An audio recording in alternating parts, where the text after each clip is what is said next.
Hey, welcome back, guys. Let's get into this collective message. We'll see where we start. The Hermit, the Two of Cups. Okay, that came out fast. We have got a love story here. Someone has been, this wolf, whoever is the wolf, has been on this silent journey.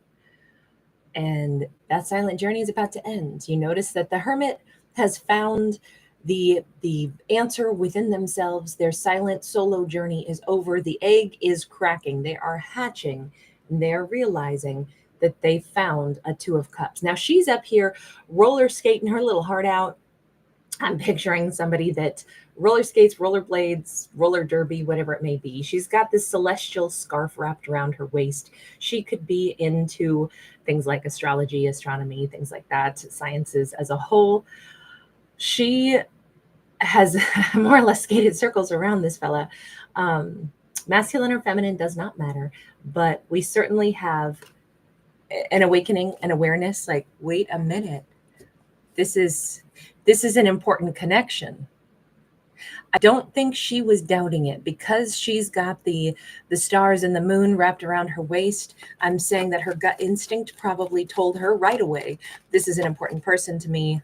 This is somebody that, I'll never forget. This is somebody that it has a major, significant role in my life to play.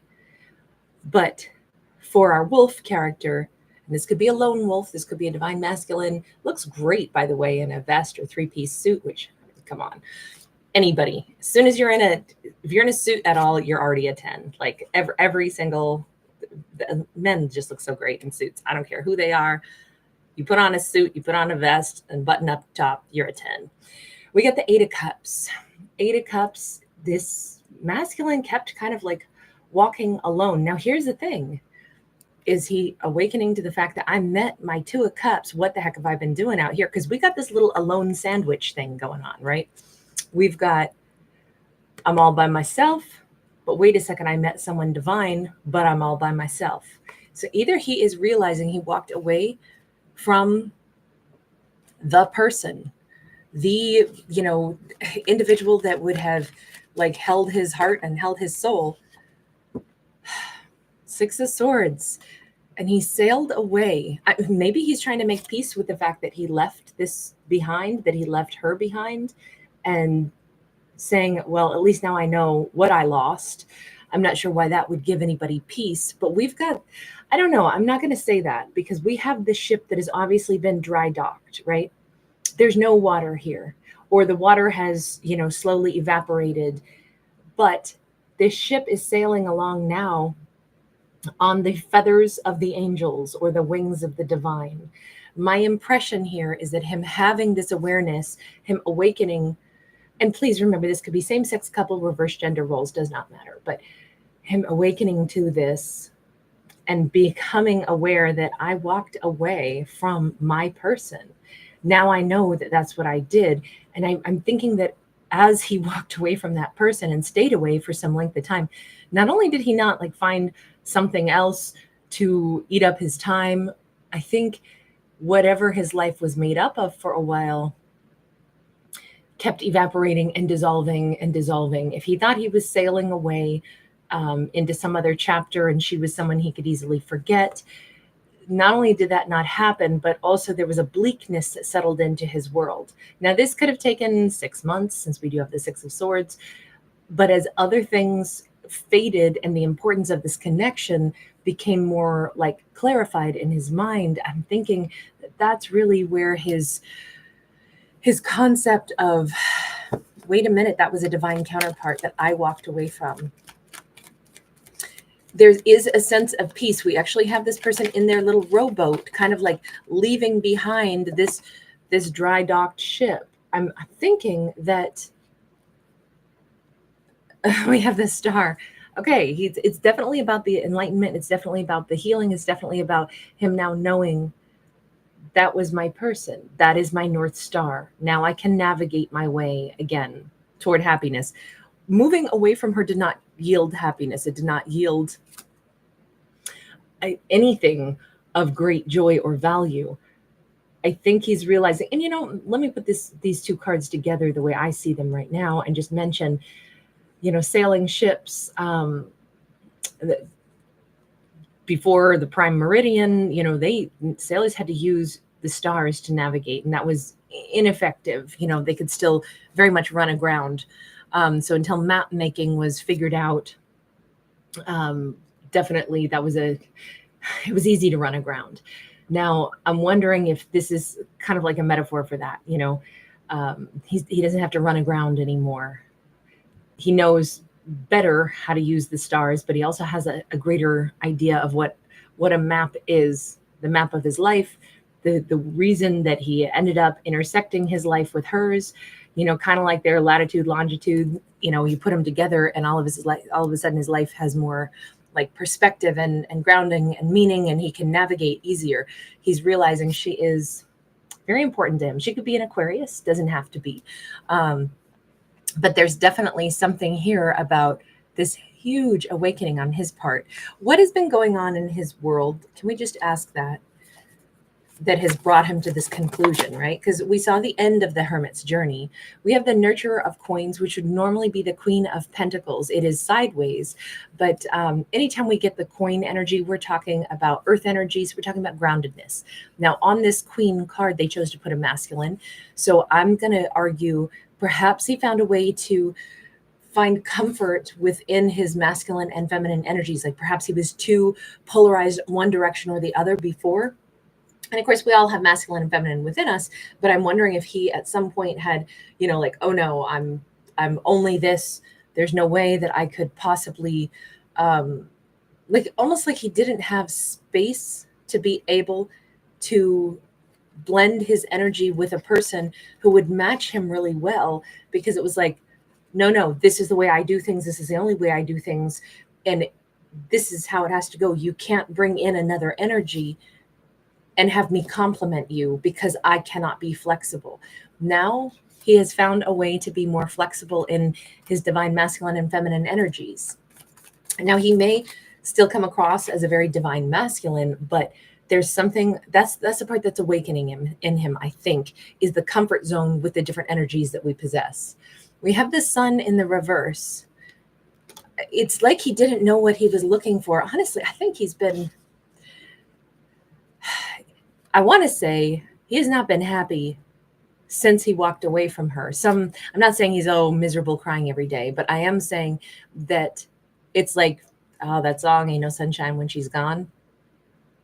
I'm thinking that there's been kind of a bleakness. I mean, we already saw all the water evaporated out of his ocean. We already saw his ship, kind of, thankfully the wings of the angels have been lifting him up, whatever that means. But I think that that's a metaphor for like him becoming more awakened. This feels like he was he noticed that something had, I'll say, failed in his life. And it might have been even his sense of direction, because the Sun should be and could be clarity. That's Leo energy. I'm wondering if he was kind of adrift. He didn't know where he was going. And again, this feeling of being shipwrecked, this feeling of, I think he just kind of stalled out after walking away from her. He didn't meet anybody new. His life just stayed at this weird plateau. And it's like every day's a gray day. We have the Five of Wands sideways. This is Year of the Snake. It could have been that these changes that needed to happen haven't been able to start happening until this year. But a 5 is a number of change. He may have had to first come to terms with what is it that needs to change? Why is every day gray? What is it about having walked away from her that's a marked moment in my life that things kind of just became dull? So what is it that needs to be different? Well, he needs to shed an old skin. If he was accustomed to walking away from people, maybe he was always like, yeah, but I got to be a lone wolf. I got to be a lone wolf. That's what I do. I don't get close to anybody. 10 of Wands in the reverse. We're painting a picture right now of a divine masculine who, it doesn't mean that they don't have a family. It doesn't mean that they, haven't had friends. It doesn't mean that they haven't even been married and divorced or such. But no matter what, they always still feel alone. This 10 of Wands in the reverse is some like very old wound that they've carried and carried and carried. And it may go all the way back to like a mother wound, a childhood wound, and it has to do with a sense of guilt, shame, fear, remorse, whatever was established. I keep feeling like a sense of outsiderness, loneliness, a feeling of otherness, a feeling of, I don't quite belong. And it may have been because they didn't get some kind of love or support back in the early formative years, and that ended up making them still feel like they were somehow different, other, supposed to always be alone. There's no way I could possibly bond to somebody. And maybe they developed this belief, and they developed like, well, of course I walk away. That's what I do. I'm not meant to be with another person other than briefly, and then I go onward. That's never true, that we're supposed to be isolated or ostracized. Never is that true. But particularly that is not true when he has met someone that actually matches his energy, or he matches her. These two could be very happy together, and he felt happier with her. That's why there's been a noticeable shift. Like this lone wolf act doesn't work for him anymore. Without her in his life, what used to be tolerable, his lone wolf lifestyle, his subconscious belief that he's supposed to be alone, has been challenged. There has been something about him having met her that he got a taste of what it feels like to actually bond to another person, belong with another person.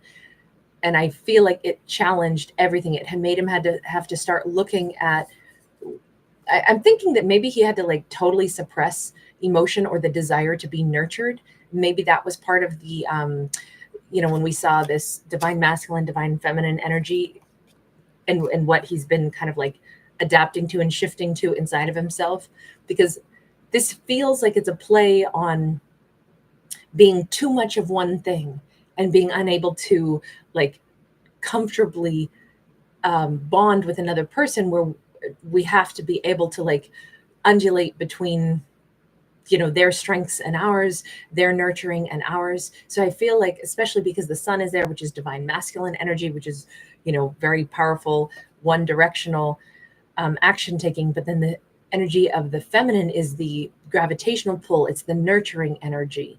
And I kind of feel like maybe he didn't allow himself to want to be nurtured because he didn't have that before, and he had to shut down emotions and only operate from the power of the sun. And that's not working anymore. It's not even fun. It's the lone wolf thing, the isolation thing. Is no good. That's not what he wants. And I think he's finally come to that conclusion. So what are you doing at this point? Because we have this divine masculine awakening to this. We have the Emperor, which is them taking charge in a very divine masculine way. Here's what I would argue. I would argue that the best divine masculine is going to be a harmonious blend of the masculine and feminine within them. They don't feel challenged by their desire to nurture. Think of like when you see those like really great dads, and they absolutely adore their children, and they're really great at nurturing their children. They nurture perhaps in a slightly different way than a mother would, because they do it from the dad version, but they absolutely nurture. Masculines nurture too. Just like mothers also protect, just like the masculine energy would. It's both of them have their own version of the divine masculine and feminine. And I would just argue he has come to a space inside of himself where he's actually enjoying the concept now of nurturing a connection and that can be him in his most powerful masculine. He doesn't have to sacrifice any aspect of his masculine energy in order to nurture and step into his feminine energy as well. So I would argue that's the best of everything. That's a truly balanced, empowered individual, because it's not, and this has never been about genders. This is about complementary energies that exist in the universe, the sun and the moon, and we need them both. I hope that's coming across when I keep saying masculine, feminine. But this feels like he's comfortable in that now. He's worked through some very old traumas that maybe made him say, well, I definitely do not nurture connections. I go lone wolf. And now he's realizing, no, that's not testament to my strength to always be a lone wolf. I would be stronger if I were with a partner and we're nurturing the connection. That doesn't make me weak. Maybe somebody told him that it was weak to show any emotion. And if he was ingrained with that back in childhood and he spent his whole life being locked down, no emotions, no bonding, he's breaking that mold. This is very much his story. This is new territory. We have that Six of Swords again. We have the ship again, just like we had on the other Six of Swords. But this time, this is him going away in this little rowboat. And here we have it again, or canoe. I feel like if nothing else, just reaching this point and this conclusion is giving his heart a sense of peace, is giving him the opportunity to allow himself to choose a different life than what he has. So what does that mean in regards to her? Because I would argue she is obviously the person he's thinking of. We've got the Queen of Cups. All of a sudden, love seems so simple. She seems very obvious and transparent that being with her makes his life calmer, softer, smoother, better. It makes more sense now than being out here on this weird loner's journey. That didn't make sense anymore. Why am I doing this? It's so much more clarity, so much more transparent to just love somebody who loves me too. I think he's realized she really, really loved him. And there wasn't anything more to it than that. There wasn't, it didn't come with contingencies. If he loves her back, it's not going to be her saying, whoa, don't show emotion. Like this, he realizes now, I think that love is easier to accept than to fight, We have a Two of Pentacles. Okay, so he is juggling. What is he going to do? What action is he going to take right now? Let's take another look. The Empress upright. What action is he going to take? He's going toward his Empress. This is a divine masculine who knows who his counterpart is. Present moment. Wow, and he's doing it like now. Or let's say his acknowledgement is, I already know who she is. And I know that with every fiber of my being. So Six of Wands. This is him. I don't know that he's actually reaching out in the present moment, but it's him feeling so thrilled, so excited, like he just heroically, won a marathon. The Six of Wands is this huge sense of he's bursting with pride. He's so happy. Perspective. This is seeing everything from a higher perspective. I would just argue this is our divine masculine recognizing that's my lady. That's who loves me. She, he, whomever. It doesn't matter about genders. This could always have been same-sex couple, but she loves me. I feel like $1,000,000, and this is me seeing it from the higher perspective. How he proceeds, I think, is going to be pretty obvious, even though it's only implied here, not directly spoken, but we know he's headed toward her. We can see that. Pretty nice awakening on this one. And he's such a much better and calmer and happier person because of this. So I'm really happy for him. All right, guys, thanks so much for being here. Thanks for giving it a thumbs up and subscribing.